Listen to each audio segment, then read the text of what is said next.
Scott Petrak is standing by right now on the Fan Hotline. Make sure you read them every day. BrownZone.com with Scott Petrak. Hi, Scott. How are you? Scott. I'm good. How are you guys? Good. You ready for him to announce the starting quarterback for week 1 or what? Yes, I am ready for that. I think we all are. Give us your assessment of what we saw on Saturday, in particular, Gabriel. Yeah, I mean, Dillon Gabriel, right? I mean, he's the only quarterback we're talking about. No offense to Tyler Huntley, but he's not going to be around much longer, I wouldn't think. I thought Gabriel was solid. The negatives first. It's the pick six, which the receivers didn't run proper routes, but, he also could have made a better decision. I don't think he has to try to fit it into that window. Could have scrambled or just thrown it away. And then the fumbled handoff with Pierre Strong Jr. Felt like either miscommunication or Gabriel didn't have the right landmarks and didn't quite reach it to Strong. So those 2 turnovers are huge. But I thought outside of that, he threw the ball well. He was really good on third down, threw to the outside, threw over the middle. And for me, it was important because I thought Gabriel had struggled through big chunks of training camp. So to see him have success in a game was important because I think I don't know if the organization had doubts or not, but I would think they should have. And I think that gives everybody more confidence that, okay, this is a guy they thought they were getting when they took him out of Oregon. Compared to Sanders, comparable? I thought both guys played well. Scott, I've said I just want to see more, and I think it's unfair for anybody to make these grand comparisons and decisions based on one preseason game. But I thought they both did a nice job. I did too.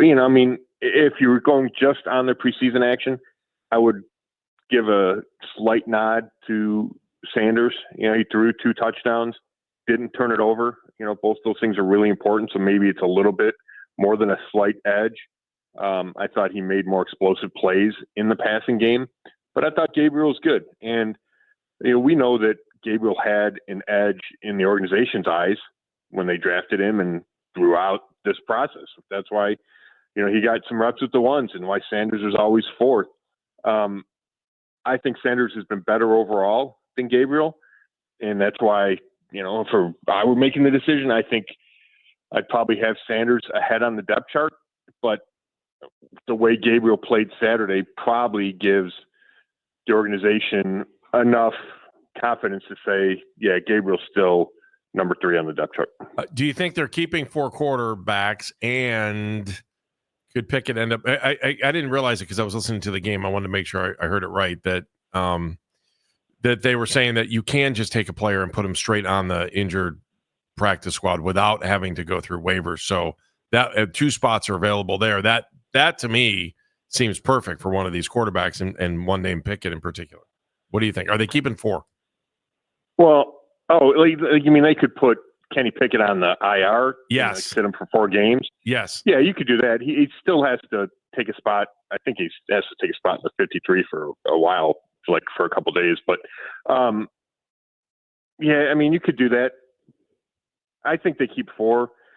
I think they want Pickett to be healthy week 1 because the reason you keep 4 is because you don't want a rookie to start or not to start. You don't want a rookie to be your top backup week 1. Anything could happen. Joe Flacco could pull a hamstring. Who knows what could happen? He could hit the first play of the game, and then you're going to one of the rookies, presumably Gabriel, and I don't think they want to do that. So I think that's why you keep 4 is so you have Pickett as that insurance policy, and they like Pickett, and there are things they liked about him. And, I think they are frustrated that it didn't get to be more of a quarterback competition because of Pickett's hamstring injury. I think there could have been a challenge there to Joe Flacco.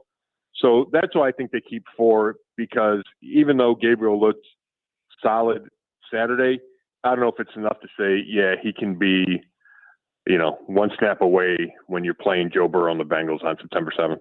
Scott, we ran a soundbite from Coach Stefanski, and he said something about the quarterbacks and watching and everything else. And then he dropped and we've been watching these guys since April. And I thought, okay, does that open the door at all for Kenny Pickett, if he's healthy, to possibly be the starter week 1? Yeah, it's interesting you say that, Jeff. And I had the same thought, but I think the answer is no. Kevin's been saying that all along, and he's not going to get away from that now. And I do believe it's been a long process. And if they were explaining why Gabriel's ahead of Sanders on the depth chart, I think that would be part of it. That in meetings he might be better, and in the huddle he's probably better than Sanders, or at least had been at the beginning. But if Kevin Stefanski were going to name the starter this week, which he said he is, I don't think there's any way he names Kenny Pickett the starter when Kenny Pickett hasn't taken an 11-on-11 snap since July 26th. I think if he really wanted Pickett to be the guy, then you could push back this decision and try to play Pickett Saturday against the Rams and see if he were healthy and capable and how he looked. I just don't feel it's going to go in that direction. I know exactly what you're saying. And yes, maybe that's a loophole there that Kevin's getting to. But I think with Pickett being out for the last, 3-4 weeks, Joe Flacco has gotten the chance to settle in with the starters.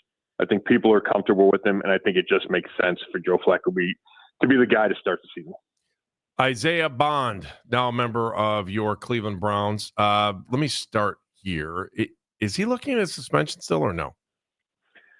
It's interesting. I can't say that he's not. I know that the league is not. The league can do whatever it wants.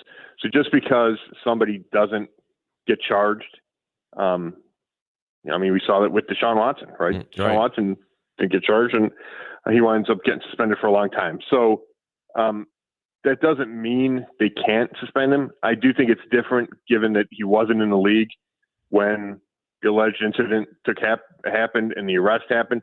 I think that is a factor in any decision that the league would make.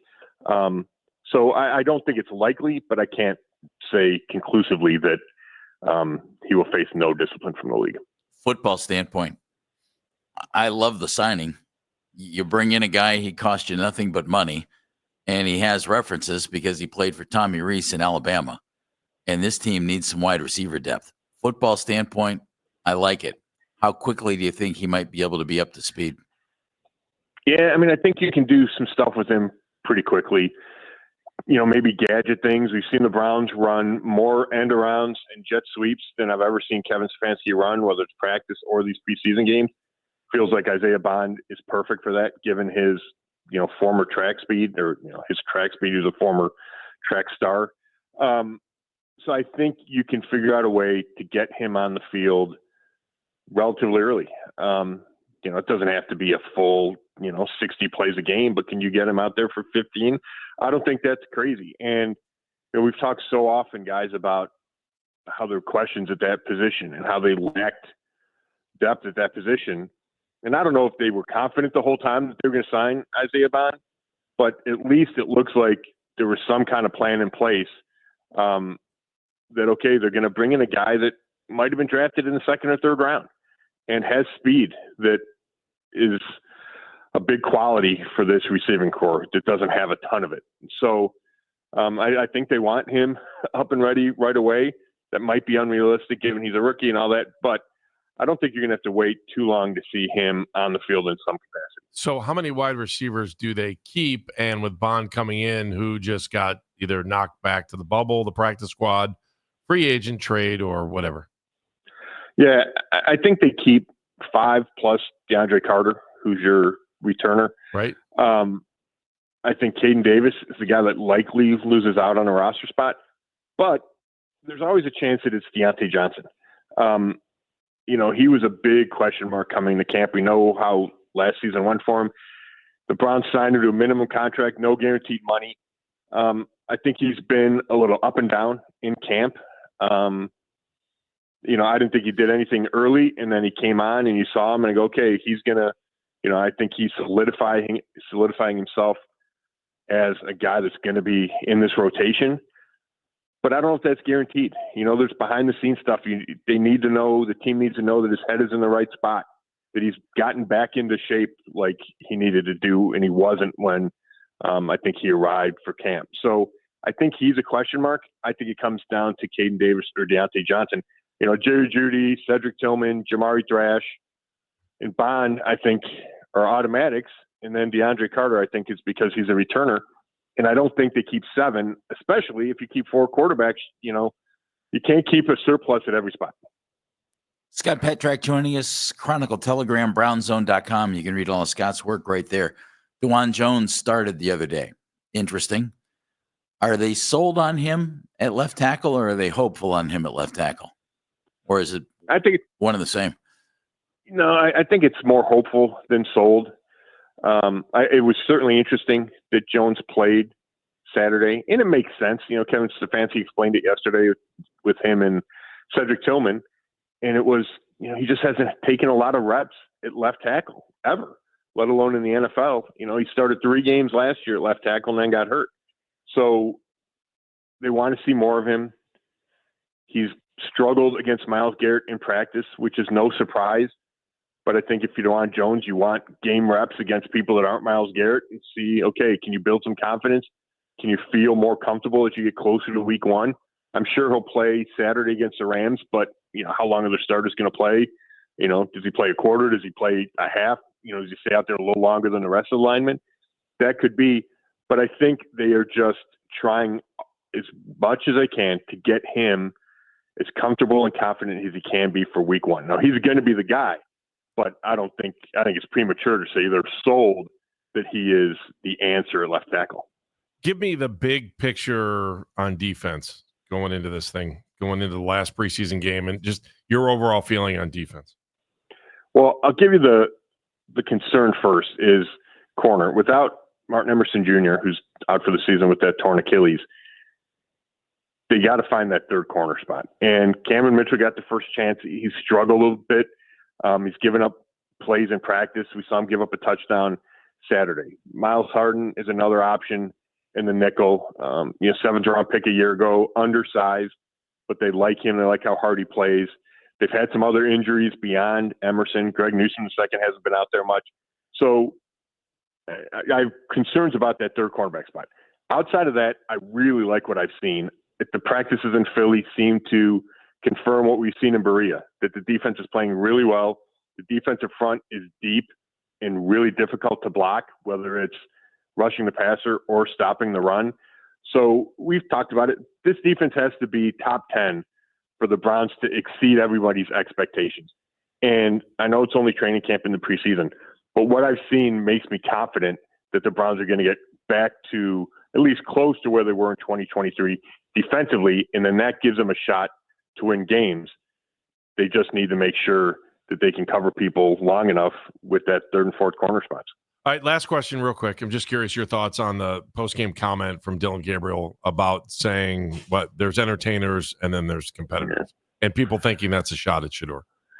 Yeah, I could see where people would make that leap.